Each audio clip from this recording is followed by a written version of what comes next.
Okay, good morning. Hemshech Ayin Beis, volume 2, page 1162. Okay.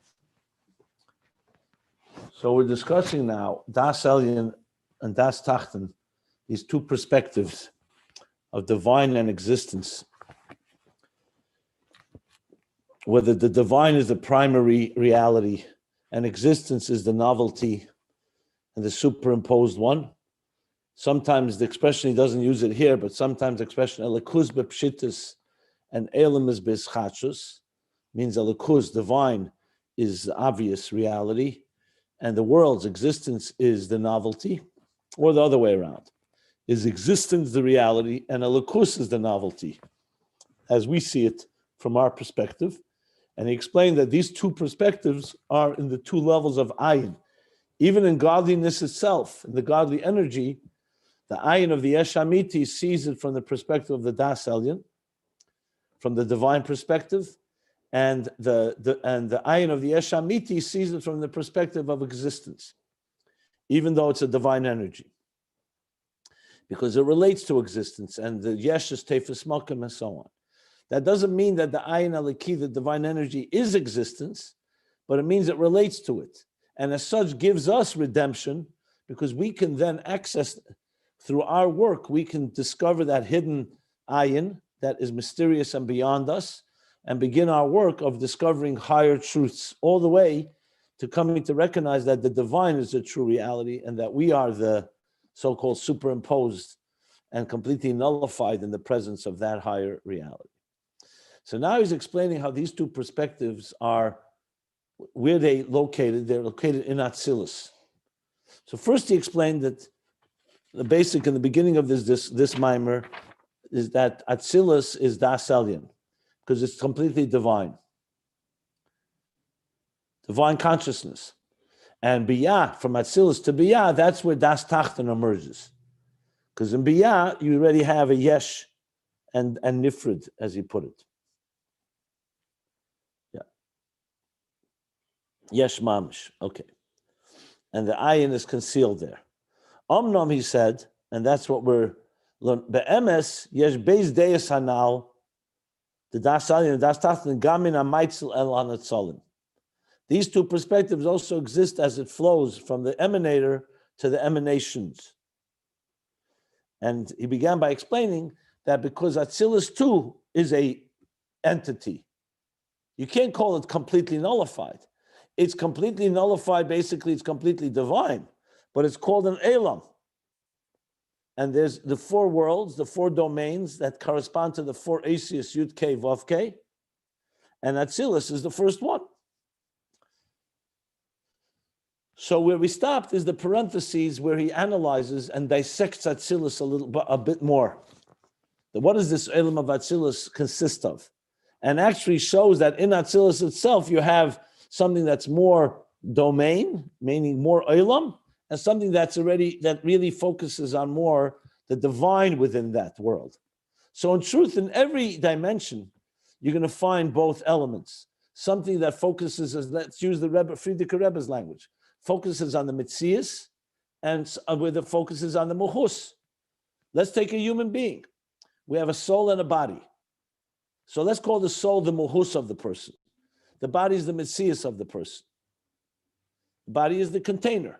The vehicle, the one that expresses the tangible parameters of who we are. The soul is our inner personality, our spirituality, our soul, our divine element, and so on. Now, you could be a neshama-oriented person, so then the soul element is much more dominant. Or you could be a materialistic person, where once in a while, or occasionally, you are focusing on your soul. Atzilus is a world, is an existing entity. Its main thing is elikus. It's elikus mamish, but it still has a structure. Chachma, bina, das, chesed, gvura. Are we focusing on the structure, or are we focusing on the divine? So let me go over the parentheses now in simple English, because it was a little dense. I covered some of it yesterday, but I'll say it again. Why not? Doesn't hurt. That Atzilus itself, like every domain, has many elements to it. I pointed out I'm sorry. So he quotes the Sefer Hadras Melech, which he says is also Neitz Chaim. And the second quote he brings is from Ageres HaKedesh, and the third from the Drush Gimel Minei Adam. Those are the three main sources in this parentheses. So you see right away he's gathering together what does Atzilus look like. So if you put Atzilus under a microscope, what does it look like? So firstly, the Hadras Melech makes it clear there's two elements to every domain. There's the structure, and there's what dwells in that structure. Like I mentioned with the Mishkan, there's the structure of the temple, and there's what dwells in it, what's in there. So Atzilus, with the structure itself, he called the Heichalis, is made up of 7 Heichalis, 7 chambers. And that's called Chetzenius Ha'elamis. Within that structure resides the Adam Elyon, which is, of course, the divine energy that manifests in a structure of Chachma Bina Das. So think of Atzilus like the home, that the house. That house is the one that dwells in that home, and the one that dwells there is the Adam Elyon, which is made up of Eidos and Kalim. So I pointed out yesterday, if you want to see more about this, go back to the pages, what page did I refer to? Where he speaks about that there's 4 things, Eidos, Kalim, Levushim, and Heichalis. And you have more elaboration on the difference between Eidos, Kalim, and Levushim, he adds there, and Heichalis chambers. That was, where was that? That was on the pages, just to give you the source again. Page starts, it starts on 847. It starts on page 847, and the Heichalis part begins on page 859. Actually, the top of the upper part of 859, then continues to develop this idea. Okay, so that's number 1. And the Adam Elyon is called Pnimis Ha'elamis.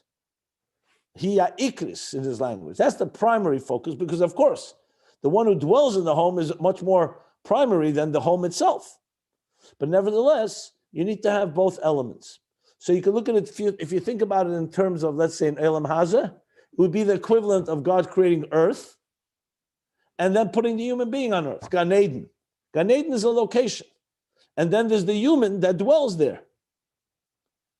So Atzilus, in spiritual, the Heichalis is the location, and the Adam Elyon is the entity of Eidos and Kalim, or the human, it would be Koiches and Evarim, soul, divine, spiritual faculties and limbs and organs, a body. But the Ruchni says it's Eidos and Kalim. Okay. So right here you see that in Atzilus you have both are Eilam. Even Primus Eilam, as he says, is called Eilam. So it's an Eilam. But clearly the Adam Elyon is more divine in a sense than the structure of Atzilus itself. But even the Heichalos of Atzilus are still part of Atzilus. Back there, what I just referred to, he explains the difference between them, which is not really, I mean, it's relevant, but I don't need to go into detail there. The Heichalos are clearly, obviously, a lower level in the divine element of Atzilus than the Eidos V'Kelim of the Adam Elyon in Atzilus. That's the first part of the parentheses.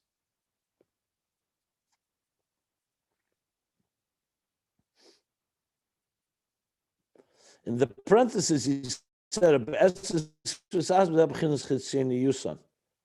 yeah, Adam is the external part of the spheres, which we'll learn about later.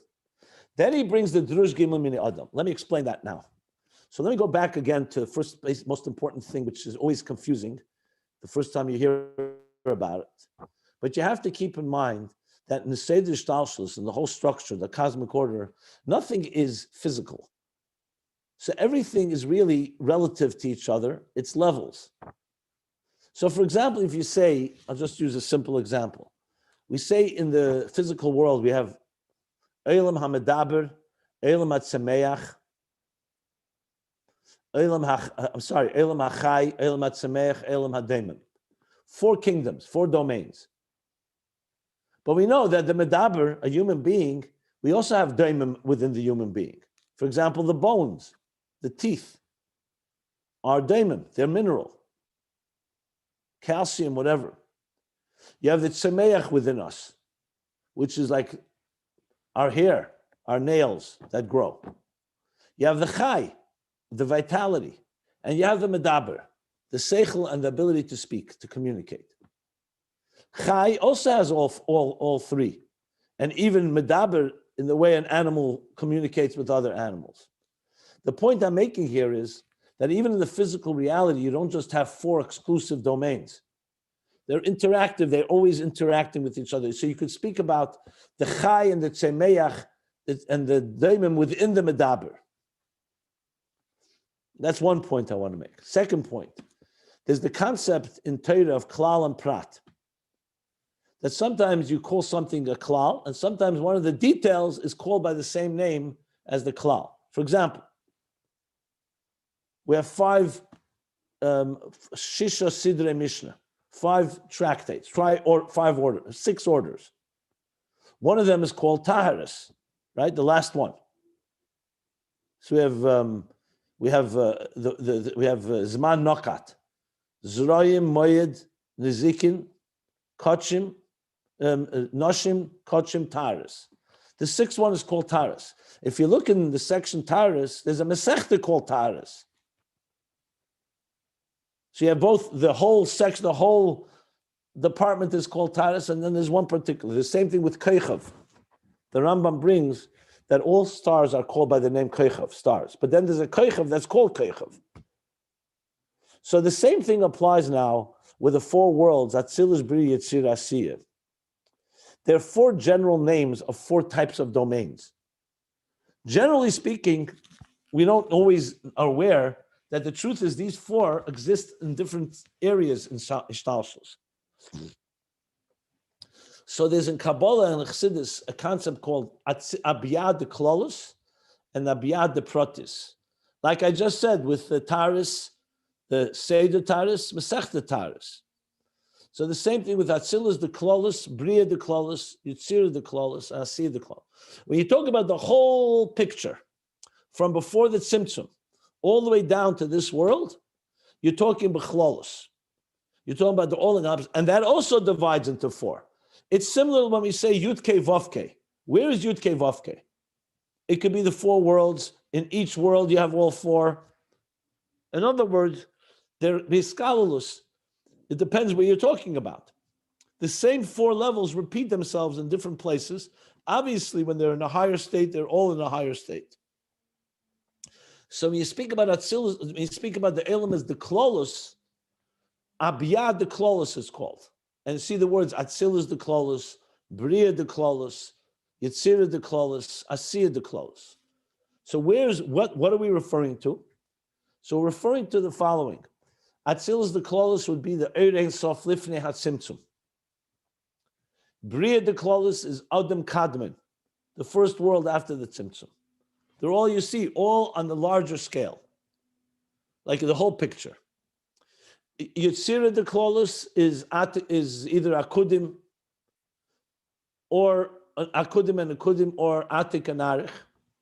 And the 4th, Asir the Klolus, is Atzilus Bri Yitzir Asir the Protis. So you have the whole thing covered in a big picture.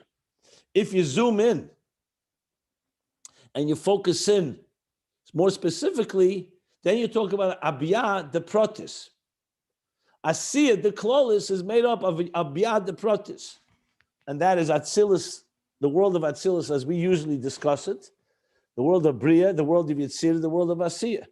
So when you're generally speaking Abiyah, it doesn't say in a mimer what it is, it's generally the Protis. It's generally speaking about it in the more microcosm level. But there are times where they bring it, the so-called, we zoom out and we look at the larger, enlarge the picture, then you're talking about the Klolus. This is discussed obviously in the Drush Gimel Minei Adam of the Alter Rebbe and the Tzemach Tzedek. And what he says, and now let's bring it back and apply it to our discussion here. So, one second. So now he breaks it further. We know there's Eiris and Kalim in each of these dimensions. It says Eiris divide in 3. These are the 3 worlds of Bri, Yitzir, Asir, whether it's Protis or Klolus. whether it's microcosm or macrocosm, 3 dimensions. Eiris and Kalim commensurate to each other. But Oyer, because Oyer has an element that reflects the divine, remember, Kalim is the structure. Oyer, we learned in its purest form, is Dovuk to the Moyer. Means it's reflecting what the source wants. Reflecting an expression of the source, I should say. The Kalim is the expression of the source in the sense of what he wants. He wants a structure. But the Oyer is a reflection of the source. And in that sense, there's a 4th dimension, which is called the Oyer that's higher than Kalim. Now, this is both in Pratis and in Klolis. So, here's how he puts it. So, in Klolos, Shashtalshul is the level of Atzilus, the Klolos, that's Eirei Sof Lifnei Tzimtzum.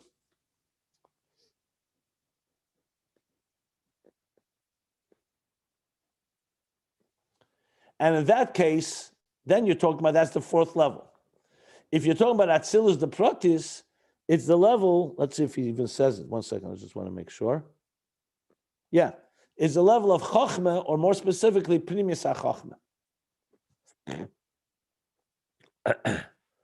So if you're talking in the microcosm, Atzilus is the lowest of the worlds, because Atzilus the Pratis is Asiyah the Klolos.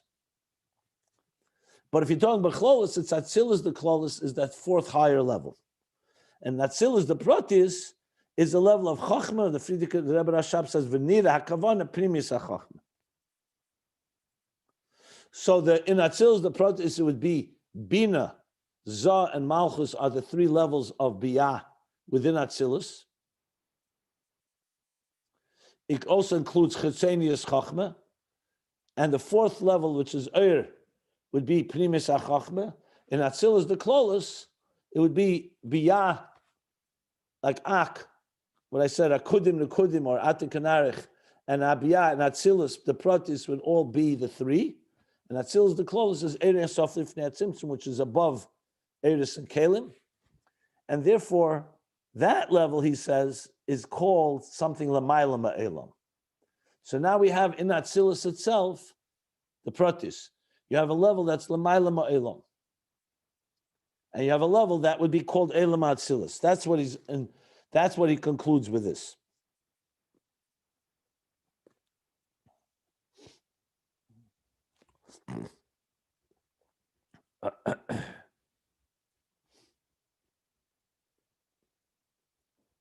Yeah, that's the story. So in Atzilus the Klolos, you could also say that the Sefirot Hagnuzis before the Tzimtzum is like Atzilus as it's already manifesting and beginning to relate to existence. If you remember, Etzem Ha'er, Pashtus Ha'er, Kaidem Aleis HaRotzen, the Rotzen, then the 10 hidden spheres, Shir Atzmei B'Koyach, as he is allocating resources for what will come after the Tzimtzum, and Atzilus, and like the equivalent of Primis HaChochmah and Atzilus the Klolos would be the higher levels of Oyer that are just reflecting the essence, the source. And that's a story. So now we have Atzilus broken down further. First, the element of Heichalis, the structure, the domain of Atzilus, and what resides within it, Adam Elyon. And now, more the 3, Eiris and Kalim, and the level of Oyer that's higher than Keli, which is Primis HaChochmah, where there resides Ein Sof, that there he senses, Primis HaChochmah, and Atzilus senses the divine. And therefore, in Atzilus itself, it is more like the Ayin of the Yesh Amiti, if you wish. Whereas the lower levels would be more like the Ayin of the Yesh Anivra, more like Das Tachten. He didn't spell it out yet specifically, but that's clearly what this parenthesis is telling us, that in Atzilus itself you have these 2 dimensions. First, the dimension of the outer and the inner is the chambers, Heichalis, and the Adam Elyon, Eiris, and Kalim. And then the 3 levels of Kalim, which is Bina, Zah, and Malchus, and Chetzenius HaChochmah, and the higher Primis HaChochmah, which is the 4th higher level that is higher than Elam. With Chetzenius and Primis Elamis, he says both are Elamis. Both are called Elam. It's that this higher than Elam in Atzilus, in Elam Atzilus itself is Primis HaChochmah exclusively. And that's where we're up to, finishing the parentheses. Now, if anybody has any questions, please. I tried to explain it to the best of my ability. I hope it's clear now. Anybody? If not, we'll continue on. Okay. So I'm going to continue. This was a long parenthesis that began by the line Ubesefer Hadris Melech, the line that began Elam Abiyah. It went for, I'm just count 1, 2, 3, 4, 5, 16 lines was the parentheses, and now I'm continuing from the line that begins with B'chinas Ha'eres V'Kelim, Harihu B'chinas Elam, and that's where the parentheses ends, and we're going to explain. So if you look before the parentheses, the last line was Atzilus Hu Elam. It's a world, it's a domain, it's a entity. The parentheses broke down what that entity is made of, but now he continues. Ve'elam uloshin helam. And the very word elam comes from the expression helam. Elam comes from the root helam, concealment. Even Atzilus. Ulachere, says the Rebbe Rashab. He's like asking, and seemingly, ma'achish Atzilus hu elikus, since Atzilus is divine, as we said clearly, the bottom of last page, divine, Iyu v'chayu echad, Iyu v'garmu echad, Das Elyon and all that. So he said, L'cheira, being that Atzilus is elikus, how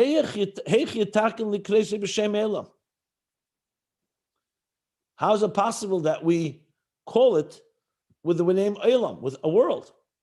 A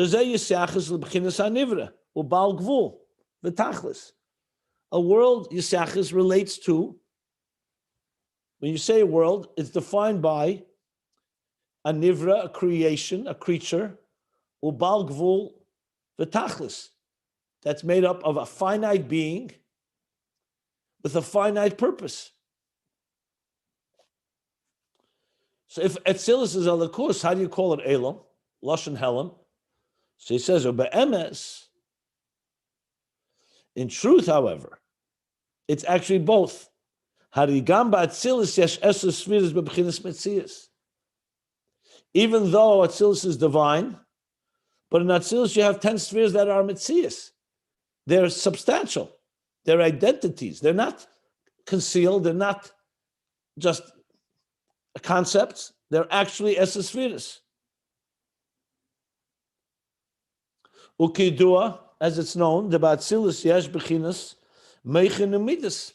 In Atzilus you have meichin, intellect, umidas, emotions. V'nizbar li'il, and it was explained earlier. Tibra maskal ela hadvarim. In the Maimer ela hadvarim, the chachma of bina d'Atzilus heim b'bchinas geder miyuchad. They're not just the chachma of bina of Atzilus are in a geder miyuchad, in a defined, specific definition or specific parameter or boundary. That's a level of Agbala, of definition, of limit, a finite element.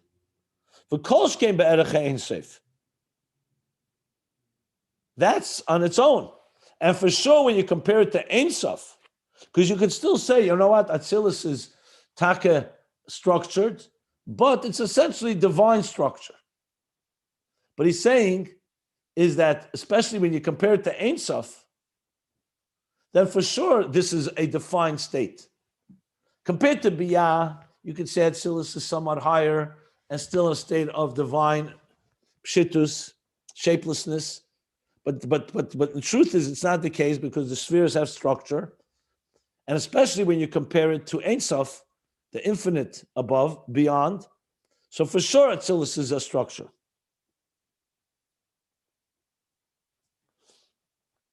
Pirkei Hechalis, Isa. Pirkei Hechalis is a section of Zohar, I believe. Definitely a Kabbalistic work. I'm almost sure it's a section of Zohar. It's called Pirkei HaCholos, the chapters of the chambers, but it's a name of a text. Isa, it says there, Shir Keimer Shel Yetzer Bereshis Reish Lamed Vav Alofim Pasoyis. The Shir Keimer, the measure of the structure. Keimer means height, but Shir Keimer is when you define something. You say this is its measure. This is its. These are its measurements. Its specs, basically. Its specifications. So it actually gives us a number. So Yetzer Bereshis refers to the entire creation of existence. It's called sometimes Yetzer Bereshis. This is brought in Shai Yechid V'Amuna in the beginning. So the Shir Keimer Shel Yetzer Bereshis is Reish Lamed Vav Alofim Parsois. It's 236,000. Parsois is a measure.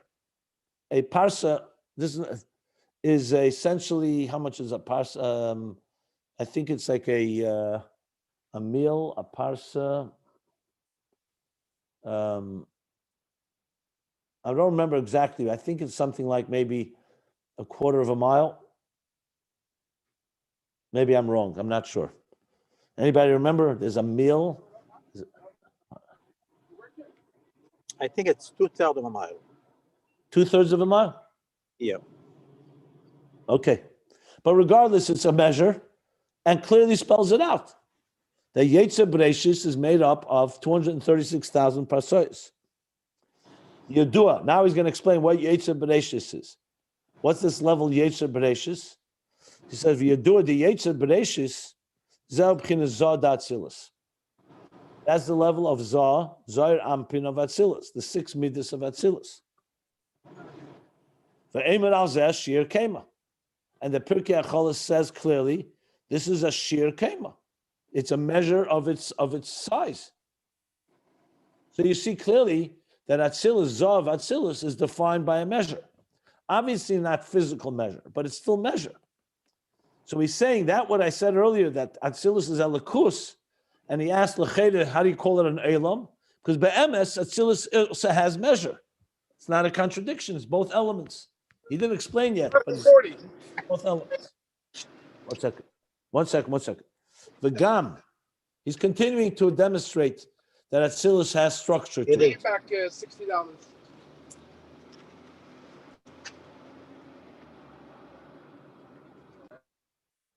Okay. So he says like this, V'gam, and additionally, Mema she'omar she'b'Atzilus iyu v'chayu ichad. From the fact that we say that Atzilus, you and your energies are one, harimuv the b'chinas chayu ein b'chinas iyu. That very statement that we used to demonstrate that Atzilus is Elikus, it itself says iyu v'chayui. That already tells you that iyu and chayu are not the same level. You're saying in Atzilus, you are united with your energies or with your moichin, but it's still an entity. That's obviously the strongest proof of all. That even when we say it is one, you're still defining two levels, iyu and chayui.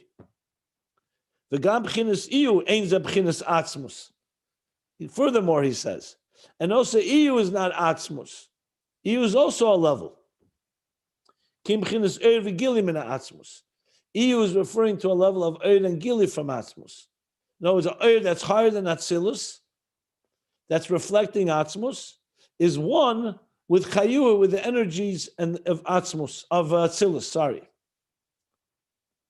So both things. Number one is, Iyu and Chayu are two separate entities, and even Iyu is not Atzmus. V'im kain. So from all this we conclude, Gamma it is that Atzilus and b'chinas ha'ara da'ha'ara. This tells us that also the Eirus of Atzilus is a ha'ara of a ha'ara. Before he said there was a ha'ara, like Das Elyon. Now he's saying from the fact that Atzilus has these levels in it and this measurement, and Chayui, that's not Iyu, even though it's united, tells you that Atzilus also has the element of a ha'ara the ha'ara which was applicable to das tachten. But right now remains the question. So which one is it? Is Atzilus Elikus or is it structure? So he's made it clear that be'emes that Atzilus has both. But now is going to be the next paragraph, he's going to start explaining it. Acha Inyan hu. In other words, explaining these two dimensions in Atzilus. Now, before I continue, anybody want to ask anything? Okay, so let's continue. So the next section is going to now explain these two elements, these two dimensions in Atzilus.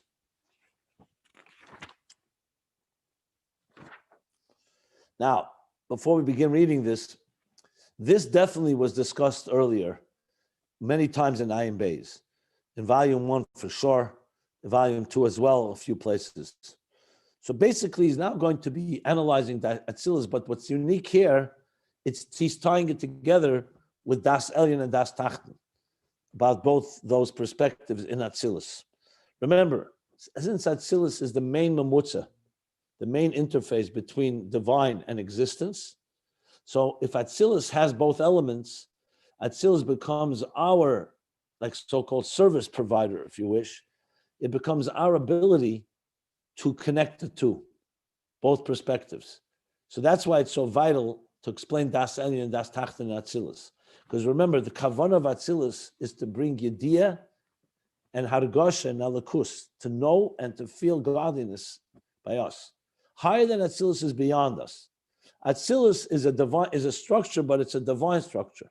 So if you can establish that Atzilus has the perspective of our perspective, meaning of Biyah, including us, and it also has a perspective from above, and they come together, that would definitely make the interface so much more accessible and actionable. That's why this is so vital. He doesn't want to just talk Infinite Sefiros or even the highest worlds. He wants to place it in Atzilus, which serves as the true interface between the Yesh Amiti and the Yesh Nivra. That's why this is elaborating like this. So Acha Inyan hu. No, since we asked L'cheira, how could you call Atzilus, which is Elikus and Elam, Elosh and Helam? So yes, you've established that Atzilus has structure, but then is it Elikus? Is it structure? So he's going to explain now. Acha Inyan hu. However, the Inyan in this is the Hine. Now, because now, the Maimed, the Posach Eliyahu, Eimer, in Posach Eliyahu that we say every Erev Shabbos, from Tikkunei Zayar. So Posach Eliyahu, this is a statement from Eliyahu. Eliyahu opened up and stated, and it reveals all those secrets that we say in Posach Eliyahu. What does he say there? Antu da fikos eser tikkunin v'karinan lan eser sfirin lan haga bahon alman. Okay, you are the one that from you emerged. Afikas means it comes out like Yetzer. 10 tikkunin. 10 tikkunin can be typed as ornaments. It can be typed as 10 hamshachas. 10 transmissions. Tikkunin is the word you use when you adorn, like masak and tikkun could also be jewelry. But basically 10 acronyms, 10 expressions. And you call them v'karinalon eser sfirin. That's what's called the 10 spheres. So basically, from you emerged 10 tikkunin, and they're called 10 spheres. To do what's the purpose of these 10 spheres? To govern the worlds. So in other words, the spheres are divine instruments, or divine expressions, or divine energies, however you define it, translate it, to do what? To govern the Anhaga Sa'elam, to govern the world. It really means also to create the world, but also govern the world. So for example, when the Eibishter sends chesed, he's a mashpia, rain, which is a form of chesed, brachas to the world. That's chesed of the spheres. When the Eibishter is in midas hadin, gvura, midas harachamim, teferes. So basically, all the spheres are essentially divine instruments, divine forms of expression to govern this existence of ours. V'tzarich lahavin, says the Rebbe Rashab, we have to understand, ma'u inyan ta'afikas esed tikunin. What does this mean, ta'afikas esed, that it emerged, that it drew out of it? What is this afikas? What does it mean that it came out of it? The betchila emer, in the beginning, before this in Posach Eliyahu, we said, Antu chad, v'lei b'chush bin yediyah. You are one. Antu Elohim. You are above everything. V'kana emer antu dafikas. You just said ant, you are one. You are above, and now you're saying you are the one that from you comes out, emerges these 10 spheres, these 10 tikkunim. So the Rebbe Rashab is asking, what is this exactly? Is he one, or is he defining himself by 10 tikkunim, 10 spheres? That's question number one. Next page, 1163. Gam, also we need to understand. Ma'u eset tikkunim, v'karinin lon eset spherin. What is this thing called? Eset tikkunim, 10 tikkunim, and they're called 10 spheres. The havel leimer eset tikkunim or eset spherin. Why do you need two different expressions? Just say afikas lon eset spheres or eset tikkunim. Why do you need both? You should have said either eset tikkunim or eset spherin. Ma'u emre eset tikkunim v'karinin lon eset spheres. Eset spherin. What are these two names? Just give me 1 second, please. 1 second.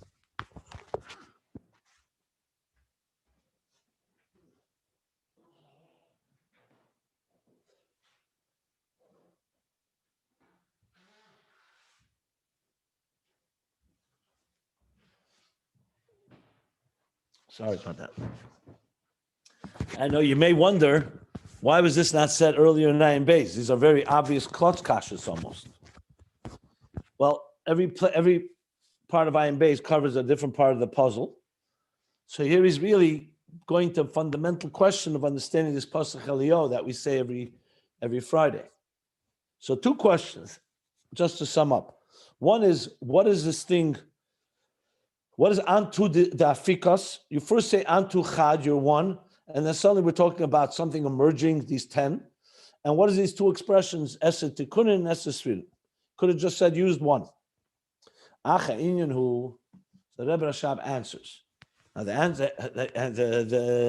Inyan in this is, the Hine, L'cheiret Tzarech Lahav, this is going to be very fundamental, explaining what the Eset Sfiros are. So you can mark this if you, for future reference. This is an excellent, one of the best places you'll find in Chassidus, an explanation. What are the 10 spheres? So he says he's going to answer with another question. Seemingly, we have to understand. Why did God emanate 10 spheres? 10 and not 9. And not 11. Mitzad Ayin Sof, the infinite divine light, he could have emanated infinite amount of spheres, Ein Ketz, without an end. So what is this 10? Like we said earlier, like he quoted already, Antu Chad v'lei b'chushban. You are one, but not a measurable one. So it means you're beyond it all. What is the meaning of v'lei b'chushban? You're saying one and not a measurable, meaning not one versus two. It's one, an indivisible beyond. So you do the pirush v'lei b'chushban sfiras ad ein ketz. That means v'lei b'chushban. It means referring to sfiras without any limit. Being that God is one, b'chinas yachid. Not just one and not two, like the series of numbers, 1, 2, 3, 4. Yachid, exclusively one, a singular one. Al kein b'chinas v'spashtuse, since God is that type of oneness, therefore, when he extends himself, he doesn't extend himself into a few. It's b'chinas sfiras ein ketz. A oneness that will extend itself in all directions forever. What does this mean? How the Inyan, I'm sorry. How the Inyan Eid Ein Sof, what do we see from this? That the Inyan of Eid Ein Sof, the infinite divine light, Machayev Liyas Sfiras Bli Misper. It compels a countless number of spheres. So comes the question, Umaze Shenetzol about Atzilus Es Sfiras Dafke. So what suddenly is this thing that in Atzilus Dafke 10? Antu Chad, he's one and he has the capacity for everything, and it means it emanates v'lei b'chushban without a count. How did suddenly, what is this thing of the 10 spheres, Dafke 10? That's the Rebbe Rashab's question.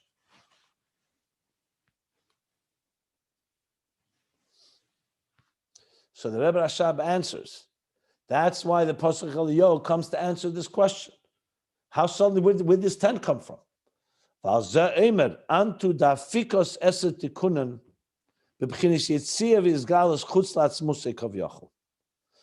Posach Eliyahu comes to say. That's why you have a special say. Antu Chad is the way God is in a state beyond the structure. And there's unlimited spheres. Then there's a state that God chose to Kavyachal, that something should express itself outside of his natural, quote unquote, natural etzem, natural infinite capacity of Chad, B'lei B'chushban, that's what's called afikas. Afikas, as I mentioned, comes from the word yitzia. It means nofak, means to go out. Like if you live in your own home, that's not afikas. If you walk out the door, you're going out of your domain. Now, obviously here, God, Eined Mulvade, there's no going out. Everything is godliness. But Kavyachal, from the divine consciousness of infinity, when he defines himself to say, like we speak about the artist, the infinite possibilities, he chooses one, that's Kavyachal considered afikas, because he's going out of the natural, countless, infinite state of infinite spheres to one specific. That is called, he says these words again, let's read it again. Yitzia, it's a type of exit. Vizgalus chutz la'atzmusei kavyachal. Because atzmusei, it's natural, again, quote unquote natural, is infinite. The fact that God decides to now express it in 10 and not 9 and not 11, that's a yitzia vizgalus. So it would be the equivalent, for example, just to give an example. Your soul has infinite capacities. But when you choose to now express your soul, let's say you're going to teach a student, you're choosing to limit your flow. So that would be called chutzlat, even though you haven't actually even spoken or you haven't even begun to teach the student, but within you, you've essentially imparted yourself and say, okay, now I'm going to identify with something beyond myself. So that kavyachal is called yitzia afikos. That's the word afikas. That is yitzia v'izgalus chutzlatz musei kavyachal. The lamayla Atzilus, because higher than Atzilus, shezeu adayin k'moshe kol batz musei. Overall, higher than Atzilus, it's still encompassed in the atzmusei, in the core. Hein b'bchinas sfiras ein ketz. There, you can call them a level of spheres without limit, without number, without an end. Like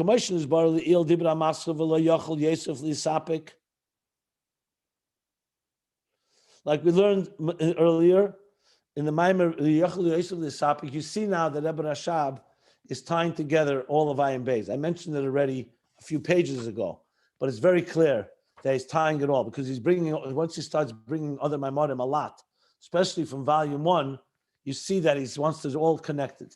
Because this, with Yochel, look at volume 1, page 241. So we're talking about almost 1,000 pages back, 900 pages back. So that's how much the Rebbe Rashab is now connecting everything.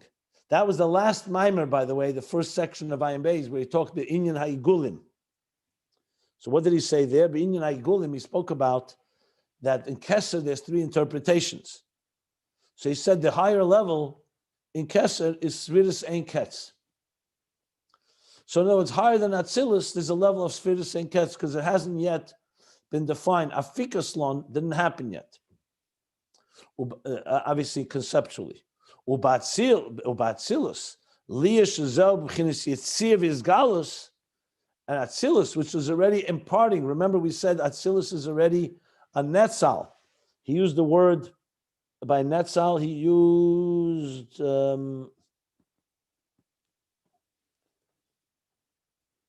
it's hafrasha. Where did he use that word, hafrasha?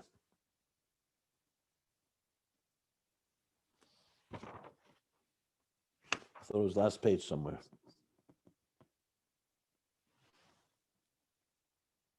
Yeah, the parentheses on top of page 1162. We said that Atzilus is Ein Zuloscha, and higher than that is Efes Biltecha, because Atzilus is Amayz Hafrasha Sha'ara. When it says Vayetzel Min HaRuach, God imparted from the Ruach, the spirit of Moshe, to the Skenim.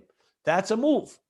So he says Atzilus, therefore, is Yitzia Vizgalus, and that then it becomes Heim B'chinas Sefirot.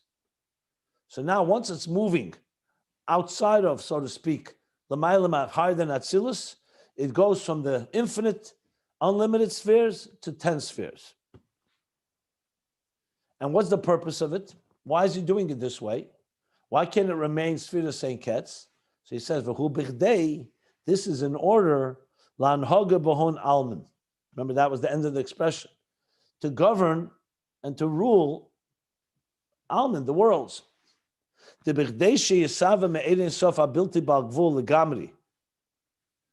in order to create, that there should be created from Ein Sof HaBilti Bal Gamri, from Ein Sof that's completely beyond limits. Elam is v'nivroim balei gvul. So to create from a state of complete unlimited to a defined state of creation, hutzrich lahaitzel eses spheres. There was a need to emanate 10 spheres because that creates gvul. Kidei shayidei shal yodam yuchaliyas moker lebal gvul. In order that through these 10 spheres there should be a moker, a source for bal gvul, for a finite. If it remained Ein Sof lifnei Ein Sof Sefirot Ein Ketz, you could not create a defined structure. So the first step is that out of the infinite should come 10 divine instruments, divine entities, attributes, which would then, from there, create the structure and the defined structure of existence. So it's a little interface. That's what Atzilus' role is, and that's the meaning afikas. So that's what he says, Antu Chad, first you're Chad, that's the level before Atzilus. And then comes a level that he emerges and goes out, so to speak, into 10, which in order to govern, to create and govern the worlds.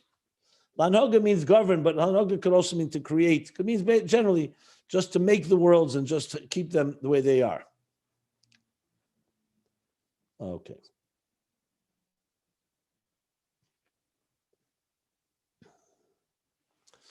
So this essentially gives us the reason for the sphere. The spheres are essentially God's way of creating something that's His divine attributes, Chesed, Gvura, Chachma, Bina, and so on, but they are now defined attributes. So back to the artist, from the infinite possibilities, he's determined to do these 10, which will give structure to the piece of art, which is existence as we know it. So he's saying here, the spheres, because you could also argue now, just let me pause a moment, not pause, let me just reflect on this. You could argue, you know what? Who says the spheres are limited? Maybe this is just God's way of limiting His flow. In other words, existence is limited and finite. So he says, no, the spheres boim gamke b'pchinas hagbala. The spheres too come in a form of definition. B'pchinas hislapshus eres b'kelim. Remember, you could argue that the eres are like colorless liquid in tinted glass. No. We learned specifically, especially in this hemshech, that the eres are tailored to enter into existence. So also the eres of the spheres That's what he said. The Sefirot also come in a structured form. That's what he says. Esa tikunin, v'karin alon esa Sefirot. That Sefirot b'am gam chizak bol b'chinas slapshus eres b'kelim. They manifest in a way of the eres clothing themselves in the kelim. Shakelim magbilim esa'er. The containers contain and limit the air, the energy. Va'eru ba'efin kazeh. And the air too is in such a manner sheyuchel lavi ba'akbala b'kelim. So it's the kelim actually give it that definition. But the eres have to be ready for that. If they're not primed and they don't have that capacity to enter the kelim will not be able to define them. So the eres too have to be primed and capable of entering into the Akbala of kelim. Like Makif, for example, cannot enter into kelim, no matter how many kelim you make, because the eres is too intense and beyond a structure. Commission is bar le'il, like learned earlier, the gamba er yesh eses spheres. That also in the there are 10 spheres. It's not just the kelim have 10 spheres. It's not just the letters, the words that define it, but the itself, the message itself, the energy of the divine already has also some elements of the details of what he wants to create. I'll explain that in a minute. I just want to see the next line. V'gam b'shoshe. Yeah, v'gam.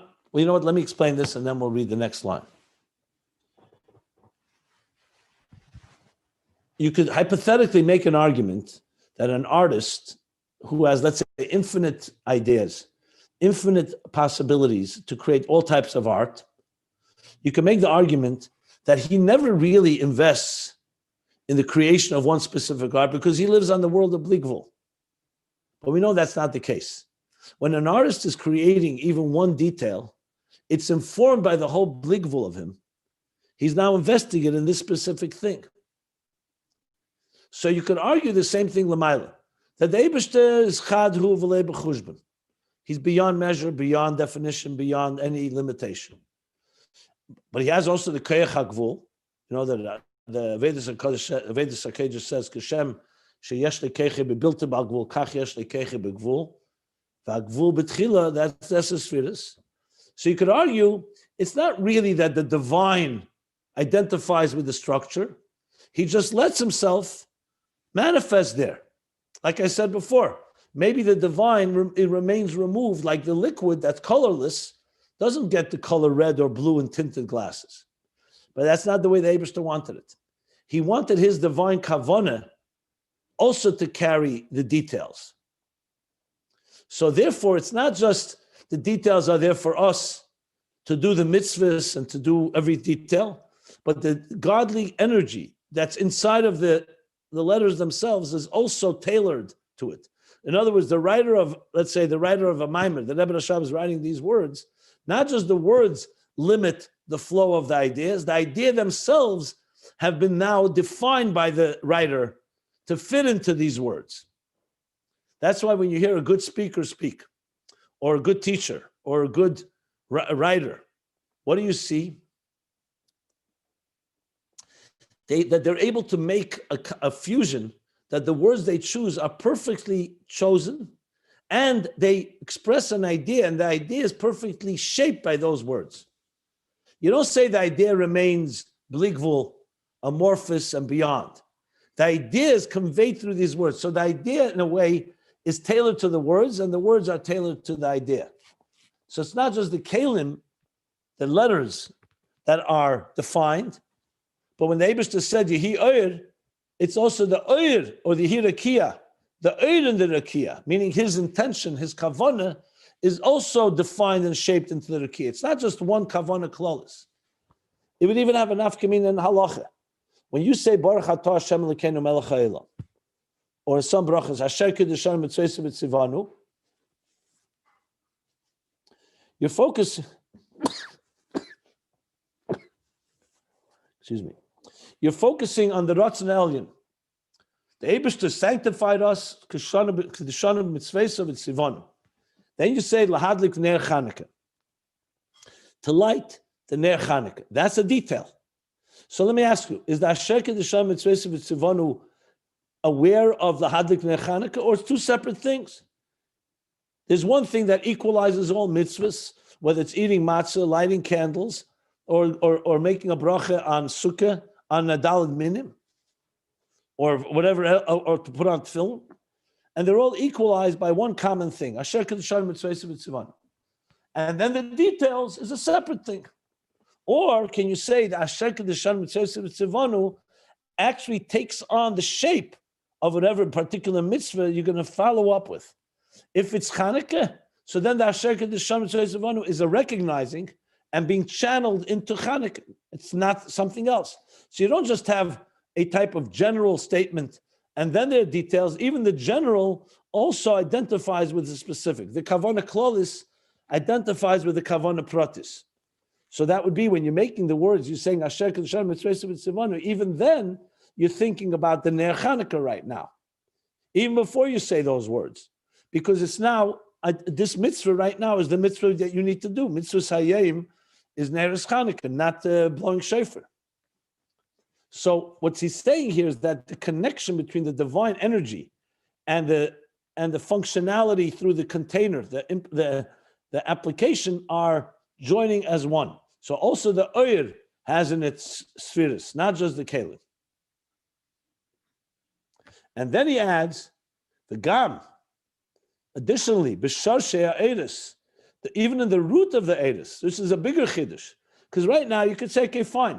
The eris, as they meet the kelim, they join in a very seamless way. The eir hariyah, the power of sight, enters into your eye in a very personal way. But who says, what about the root of the eris? Maybe in the root, they're all one. He says, no. Also in the root of the eris, yesh eses spheres. There are 10 spheres. And eses spheres hagnuzes b'matzilon. These are the 10 hidden spheres. In other words, even in the artist's mind, before he begins to actually paint, even in his mind, when he's defining the 10 spheres that he's going to create art with, there too there are 10 spheres in his mind. So all the way up to the source, the 10 spheres reign supreme. But obviously there's a higher level where it's before they become 10. But here we've established that the 10 are in the eris and all the way even in the root of the eris, which is the shitta that the Ayin Beis is going with. Because there is another approach that says the eris remain shapeless. But then the day Chassidus explains both are true, just depends what level you're talking about. Okay, I think we'll stop here. Let me just see the last line here. That's pretty much it. He's going to distinguish. The only thing is, there is a difference between how it is in the root and how it manifests in the eris and kelim. I'll read a few more lines. Rak, the b'shorshe eris, there is a distinction. In the root of the energies in Esser spheres, Sagnuzes, the 10 hidden spheres, there the 10 spheres are all in utter unity and interconnectivity.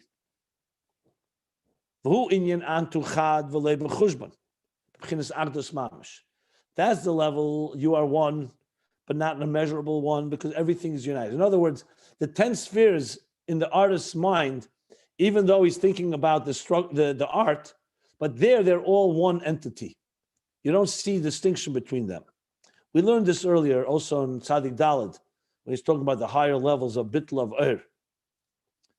So he says like this, that's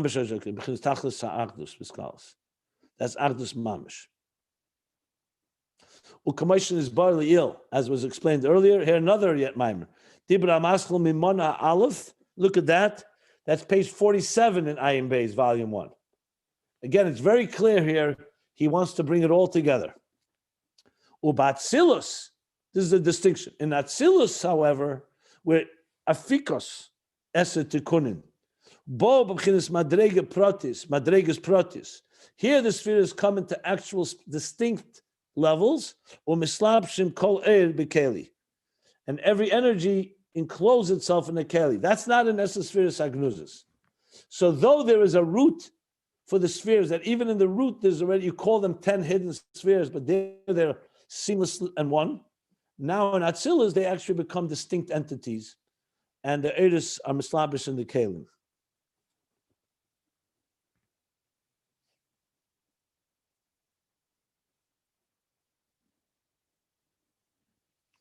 mean, I can keep going. There's more and more. He's going to bring together. This page I see, he brings together at least 5, 6 early Maimonim from volume 1. I'm going to stop here, even though it's really in the middle of a sentence. But we need to have some pause here. Okay, we'll stop here, middle of page 11.